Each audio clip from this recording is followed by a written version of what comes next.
I never thought I'd tell this story, not because it's dramatic or full of twists, but because it's personal in a way that's hard to put into words. My name is Emma. I'm 40 and I've raised my son Liam on my own since he was a toddler. He's 22 now, thoughtful, kind, with that quiet strength that sneaks up on you. Over the years we've built a deep bond, just the two of us weathering life's storms over shared dinners and silent understanding. He became my constant when everything else faded. That closeness, though comforting, sometimes blurs the lines, especially when two people have depended on each other for so long. One cold evening Liam came home looking drained.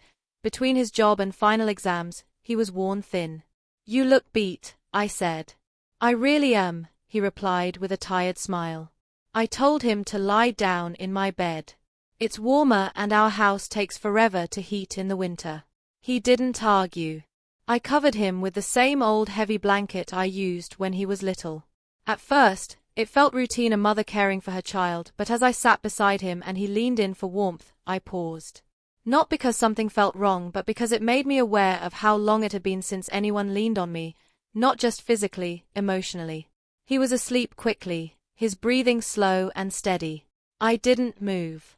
I just sat there quiet and still and let the thoughts come, not of him but of me, of the years spent being strong, always putting someone else first, of the silence that fills a room when no one asks how you're doing.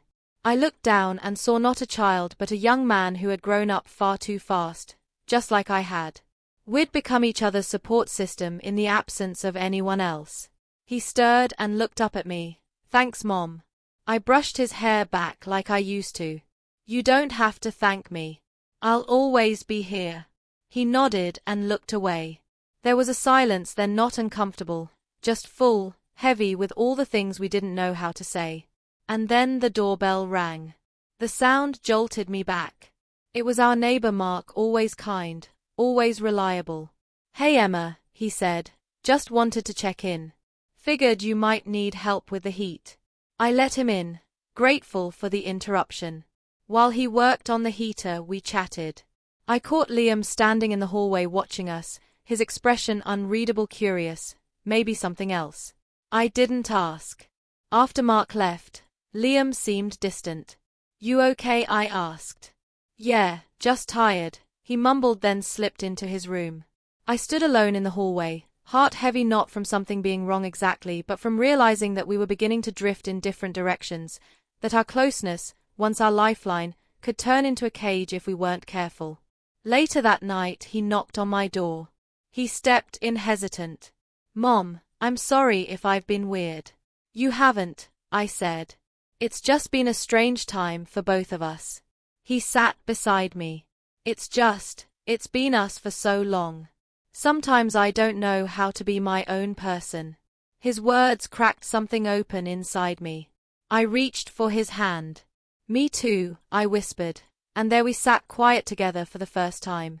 I realized I had to let him go, not out of my life but into his own, to find his place in the world without always feeling like he had to carry me with him. And I had to rediscover myself too, beyond the role of being just his mom. He leaned his head on my shoulder just like when he was little, and it felt okay, not because we were clinging to the past but because we were accepting what was changing, the shift between us, the space we both needed, the love that could evolve and still remain strong. "I think we're both a little lost," I said softly. "Maybe," he replied, "but maybe we'll figure it out." And I believed him, because sometimes love means letting go of who someone was and trusting that what you have will survive even as it changes shape.